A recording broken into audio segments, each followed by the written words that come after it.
So if we think about this at the most basic level, something we think about, or I think about in the work that I do, is nothing about them without them. And when I think about women, it just seems so obvious. Why would other people be making decisions about women without them? It seems so arrogant to think that other people actually would do that about any group that they're not a part of. And I think that women represent half of the people in the world. And predominantly, we have a history where men have made all the decisions on behalf of women. And it just seems so disrespectful when we actually think about it. And particularly when we think about, are women encouraged to talk about the issues that affect them? Are they valued? Are they invited to say what needs to be said? And are the people that matter, the people making the decisions, actually even listening? And for the most part, they're not. So how can we know what women want if they're not asked, and if they're not given safety and space, and if they don't grow up believing that what they have to say is valued, it's going to be appreciated, it's going to be considered, it's going to be listened to? We live in patriarchy. There's arrogance all around us to presume that men in power know best, are making policies that impact women's lives so fundamentally, about childcare, superannuation, employment opportunities. We have men in powerful positions. I was just looking at all the riots going on at Melbourne at the moment, but we see mostly men in these most powerful positions. Men go out to women when they're called for domestic violence.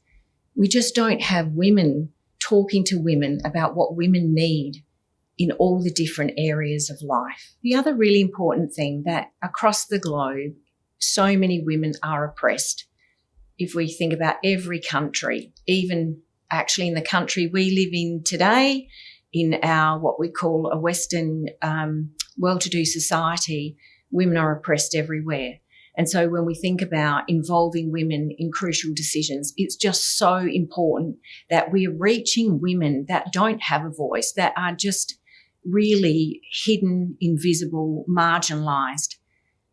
Because within women, there are just so many groups.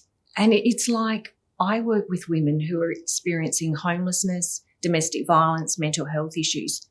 And I can't even be as audacious to think that I can speak for them.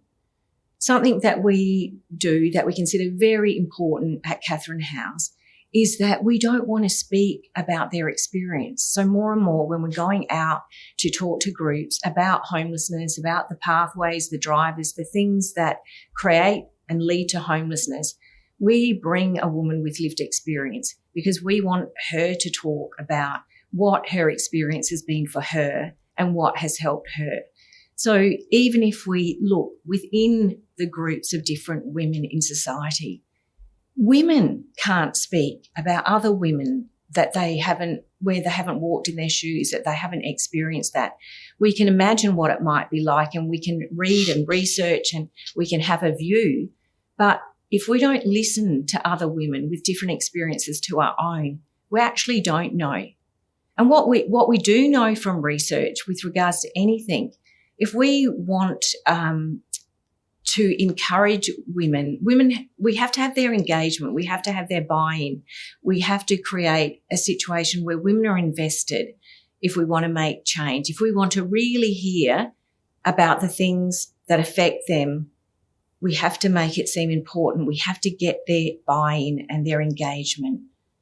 And if they're not involved, if they haven't had a say in the outcome or the solution, what's it going to matter to them? They don't have the same investment. We actually need to be listening to what it is they want, what they care about. Let them they're the expert of their lives. Let them be part of the solution that's going to work for them.